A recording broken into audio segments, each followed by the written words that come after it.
ဒီနေ့တော့ကျွန်တော်တို့အတူတူလေ့လာကြည့်ချင်တာကတော့ Deepak Chopra ရဲ့နာမည်ကြီးစာအုပ်တစ်အုပ်ပါအောင်မြင်မှုရဲ့စိတ်ပိုင်းဆိုင်ရာနိယမ9ချက်ပေါ့တကယ်တော့လေဒီစာအုပ်ကအောင်မြင်မှုဆိုတာကိုကျွန်တော်တို့မြင်နေကြပုံစံနဲ့လုံးဝကိုကွဲထွက်သွားစေမဲ့အမြင်တစ်ခုကိုပေးမှာပါတခါလေစဉ်းစားမိကြလား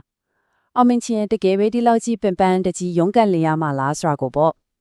အောင်မြင်မှုဆိုတာချွေးပြန်တွေးထောအောင်ကြိုးစားပြီးလိုက်လို့ရတဲ့အရာတစ်ခုလို့လူများစုကထင်နေကြတယ်ဒါပေမဲ့ဒီစာအုပ်ကတော့ဟဲ့လုံးဝမတူတဲ့လမ်းတစ်ခုရှိတယ်လို့ပြောနေပါတယ်ကဲဒီတော့ကျွန်တော်ဘာဒီပြောကြမလဲဆိုတော့အရင်ဆုံးအောင်မြင်မှုစီးသွားတဲ့လမ်းတစ်ကြောင်းပြီးရင်အခြေခံအုံမြင့်တီချစ်တဲ့တီရှိခြင်းနဲ့ပေကန်ခြင်းအကြောင်းနောက်တော့လှုပ်ဆောင်ချက်တွေဖြစ်တဲ့စီမျောခြင်းနဲ့ရည်ရွယ်ချက်အဆုံးသတ်အနေနဲ့တော့လွတ်ချခြင်းနဲ့ဒီနေရာမတွေကိုဘဝမှာဘယ်လိုလက်တွေ့သုံးမလဲဆိုတာတွေကိုတစ်ချက်ကြည့်သွားကြပါမယ်ဆိုတော့ဒီစာအုပ်ရဲ့အဓိက message ကပါလဲဆိုရင်အောင်မြင်မှုဆိုတာအသေးအတန် life fan နေရာမှာမဟုတ်ဘူးတဲ့ကျွန်တော်တို့ရဲ့နေထိုင်ပုံကိုစကြဝဠာရဲ့တဘာဝနေရာမှာတွေနဲ့တသားလေးကြောင်ကြီးလိုက်တာနဲ့သူဟာအလိုလိုရောက်လာမယ်ရလက်တစ်ခုပဲတဲ့ပြောရရင်အတင်းအကျပ်အားစိုက်ထုတ်တာကနေတဘာဝတိုင်းစီးမျောသွားတဲ့ဘက်ကိုရှူထောင်ပြောင်းလိုက်တာပါပဲကဲဟုတ်ပြီပထမဆုံးအနေနဲ့အခြေခံအကြဆုံးအုံမြင့်ဒီကနေစာလိုက်ကြရအောင်ဒီမှာတော့ကျွန်တော်တို့ရဲ့မူလတဘာဝနဲ့စကြဝဠာရေးတစ်ခုလုံးဘယ်လိုချိတ်ဆက်နေတယ်လဲဆိုတာကိုရှင်းပြထားတဲ့ပထမဆုံးနေရာမှာ3ချက်ကိုကြည့်ကြပါမယ်ပထမဆုံးနေရာမှာကတော့အလုံးစုံဖြစ်နိုင်စွမ်းနေရာမှာပါ pure potentiality ပေါ့ဆိုလိုတာကကျွန်တော်တို့အားလုံးရဲ့အကန့်အနက်ရှိုင်းဆုံးမှာဘာမဆိုဖြစ်နိုင်တဲ့အကန့်အသတ်မရှိတဲ့စွမ်းအင်တွေဖန်တီးနိုင်စွမ်းတွေအပြည့်ရှိနေတဲ့ဆိုတာပါပဲမွေးလာကတဲ့ကကျွန်တော်တို့ဟာပေါင်ခတ်မထားတဲ့ဖြစ်နိုင်ခြေတွေအားလုံးကိုပိုင်ဆိုင်ထားမိတာပါအဲ့ဒီအလုံးစုံဖြစ်နိုင်စွမ်းကိုဘယ်လိုရယူမလဲဒီမှာအရေးအရေးကြီးတဲ့အချက်တစ်ခုရှိရဲ့အဲ့ဒါကတော့ကိုယ့်ရဲ့တန်ဖိုးကိုအပြေးမှရှာတာနဲ့အတွင်းမှရှာတာဘယ်လောက်กว่าလဲဆိုတာပါပဲဥပမာလူတွေကကိုယ့်ကိုအတိမမပြူလို့ချီးမကျူးလို့စိတ်တက်ကြနေတယ်ဆိုရင်ဒါကအဖြစ်ကိုကိုးကားနေတာကိုယ့်တန်ဖိုးကိုသူများလက်ထဲထည့်ထားသလိုပေါ့အတွင်းကိုကိုးကားတဲ့ဆိုတာကတော့ကိုယ့်ရဲ့တန်ဖိုးကကိုယ့်အတွင်းစစ်ကလာတာသူများရဲ့အပြောဆိုအထင်အမြင်တွေကကိုယ့်ကိုလာပြီးမထိခိုင်နိုင်ဘူးဆိုတာကိုနားလည်ထားတာမျိုးပါ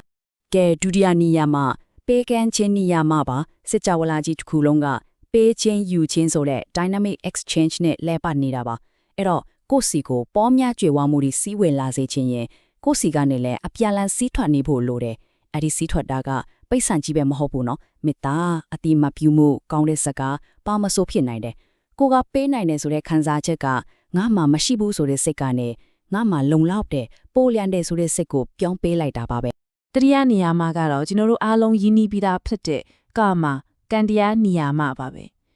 အရင်ရှင်းပါတယ်အကြောင်းတရားနဲ့အကျိုးတရားပေါ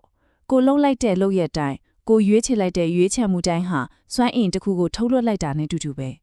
အဲ့ဒီစွမ်းအင်ကပဲအချိန်တိုင်းရင်ကိုရဲ့အနာဂတ်ကိုပုံဖော်မဲ့ရလက်တစ်ခုအနေနဲ့ကိုစီကိုတနည်းမို့တနည်းပြန်ရောက်လာမှာပါဟုတ်ပြီဒါဆိုနောက်တစ်ပိုင်းကိုဆက်ကြည့်ရအောင်ဒီအပိုင်းကတော့ကိုဖြစ်ချင်တဲ့ຢာတွေကိုအပင်မခံပဲတဘာဝတရားနဲ့အညီဘယ်လိုဖန်တီးယူမလဲဆိုတဲ့အခြေခံတွေကိုပြောပြမှာပါစတထနိယမကအနည်းဆုံးအထုံမှုနိယမပါတဘာဝတရားကြီးကိုပဲစဉ်းစားကြည့်လေမြက်ပင်လေးတွေကငါကြီးလာရမယ်ဆိုပြီးအားစိုက်ပြီးကြီးလာတာမှမဟုတ်တာငါကလေးတွေကလည်းပြန်တိုင်းဖို့အသေးအတန်ကြိုးစားနေရတာမဟုတ်ဘူးအရာအားလုံးကတဘာဝအတိုင်းလွယ်ကူကူဒါဇာတာဖြစ်လဲပတ်နေတာအဲ့ဒီလိုပဲကျွန်တော်တို့ကရုန်းကန်မှုကိုလွတ်ချောက်ပြီးဖြစ်လာသည်များကိုလက်ခံတဘာဝရဲ့အစည်းအကြောင်းတိုင်မျောပါလိုက်တဲ့အခါအရာရာကအံ့ဩစရာကောင်းလောက်အောင်လွယ်ကူသွားပါလိမ့်မယ်ဒီကုတ်လေးကအဲ့တဘောကိုအရန် traffic ဖြစ်စေပါတယ်လောက်တာနမဲနဲ့ပြီးတာများဖြစ်ပါစေလူတွေအခြေအနေတွေဖြစ်ရက်တွေကိုကိုဖြစ်စေချင်တဲ့အတိုင်းဖြစ်အောင်အတင်းလုံးမနေပဲသူတို့ဖြစ်နေတဲ့အတိုင်းလက်ခံလိုက်ပါတယ်တဲ့တကယ်တော့လက်ခံလိုက်ခြင်းကယုံကန်ခြင်းထက်အများကြီးပိုပြီးစွမ်းအားကြီးပါတယ်ပင်စမနိယာမဒါကတော့ရည်ရွယ်ခြင်းနဲ့စန္ဒာနိယာမပါဒါကဘာနဲ့တူလဲဆိုတော့ကိုစိုက်ချင်တဲ့မြို့စိတ်လေးကိုမြေဩဇာကောင်းတဲ့မြေကြီးထဲထည့်လိုက်တယ်လို့ပဲကိုယ့်ရဲ့ရည်ရွယ်ချက်ကိုအလုံးစုံဖြစ်နိုင်စွမ်းဆိုတဲ့စကြဝဠာစွမ်းရည်ကြီးထဲကိုထည့်လိုက်တာနဲ့ကြံတဲ့အသေးစိတ်ဘယ်လိုဖြစ်လာမှလဲဘယ်အချိန်ဖြစ်မှလဲဆိုတာတွေကိုစကြဝဠာကသူ့ဘာသာသူစီစဉ်ပေးပါလိမ့်မယ်ကိုယ့်ဘက်ကလိုအပ်မှာကရည်ရွယ်ချက်ကိုရှင်းရှင်းလင်းလင်းထားပြီးယုံကြည်ချက်အပြည့်နဲ့စောင့်နေဖို့ပါပဲကဲအခုဆိုရင်ကျွန်တော်တို့နောက်ဆုံးအပိုင်းကိုရောက်လာပါပြီဒီအပိုင်းမှာတော့ရလက်ကိုလွတ်ချတဲ့ခြင်းနဲ့ကိုယ့်ရဲ့တကယ်ဘဝရည်မှန်းချက်အတိုင်းနေထိုင်ခြင်းဆိုလေပေါ်ပြီးနှဆိုင်တဲ့နေရာမှဒီကိုကြည့်ကြပါမယ်စတမနိယမကဆွဲလဲမှုကင်းခြင်းနိယမပါ ဒါကနည်းနည်းတော့နားလည်ရခက်နိုင်တယ်ရလက်ကိုလွတ်ချလိုက်ပါဆိုတာမျိုးလင့်ချက်မထားနဲ့လို့ပြောတာမဟုတ်ပါဘူးကိုဖြစ်ချင်တဲ့ပုံစံတစ်ခုတည်းကိုပဲတားမတားဆိုပြီးအသေးဆုပ်ကိုင်းမထားဘဲနဲ့ဒီထက်ပိုကောင်းတဲ့အရာတွေလည်းဖြစ်လာနိုင်တယ်ဆိုတဲ့ဖြစ်နိုင်ခြေအားလုံးအတွက်နေရာပေးထားလိုက်တာပါအဲ့လိုလွတ်ချလိုက်တဲ့အခါမှာပဲတကယ်လွတ်လပ်မှုကိုခံစားရမှာပါနောက်ဆုံးနေရာမှာဓမ္မနေရာမှာပါဓမ္မဆိုတာကတော့ကိုယ့်ဘဝရဲ့ရည်ရည်ချက်အစစ်အမှန်ပါပဲလူတိုင်းမှာနော်သူများနဲ့မတူတဲ့ကိုယ်ပိုင်အရေးချင်းကိုယ်ပိုင်ပါရမီတစ်ခုစီရှိကြပါပဲအဲ့ဒီကိုယ့်ရဲ့ထူခြားတဲ့စွမ်းရည်ကိုရှာဖွေတွေ့ရှိပြီးအဲ့ဒါကိုသုံးပြီးတော့လူသားအားလုံးကိုကြိုးပြတဲ့အခါအဲ့ဒါဟာဓမ္မနေရာမှာအထိုင်နေထိုင်ခြင်းပါပဲဒီလိုနေထိုင်တဲ့အခါရလာတာကအောင်မြင်မှုတစ်ခုတည်းမဟုတ်တော့ဘူးတကယ်ကိုအတိပ္ပယ်ရှိပြီးနှဆိုင်တဲ့ပျော်ရွှင်ခြင်းမှုကိုပါရရှိမှာပါအဆုံးသက်အနေနဲ့ပြောရရင်ပေါ့နော်ဒီနေရာမှာခွင့်သက်ချက်ဆိုတာတကူချင်းစီလိုက်နာရမယ့်စီကံတွေချီပဲမဟုတ်ပါဘူးဒါတွေအားလုံးကိုပေါင်းစပ်လိုက်တဲ့အခါမှာပိုပြီးအထိပ္ပယ်ပြေသွားတယ်ပိုပြီးစိတ်ချမ်းသာစရာကောင်းတဲ့ဘဝနေထိုင်မှုပုံစံတစ်ခုကိုဖန်တီးပေးမယ်ဘဝတဒနာချက်ကိုဖြစ်လာတာပါ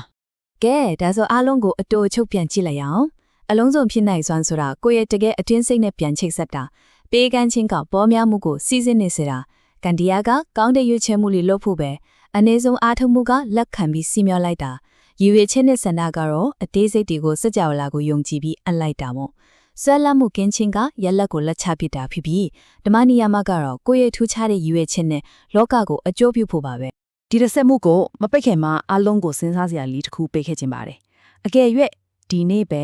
ဒီနေရာမှာတဲ့ကတစ်ခုခုကိုလက်တွေ့ကျင့်သုံးကြည့်မယ်ဆိုရင်ဘယ်နေရာမှာကကိုယ့်ဘဝအတွက်အကြီးမားဆုံးပြောင်းလဲမှုကိုယူဆောင်လာပေးနိုင်မလဲဆိုတာပေါ့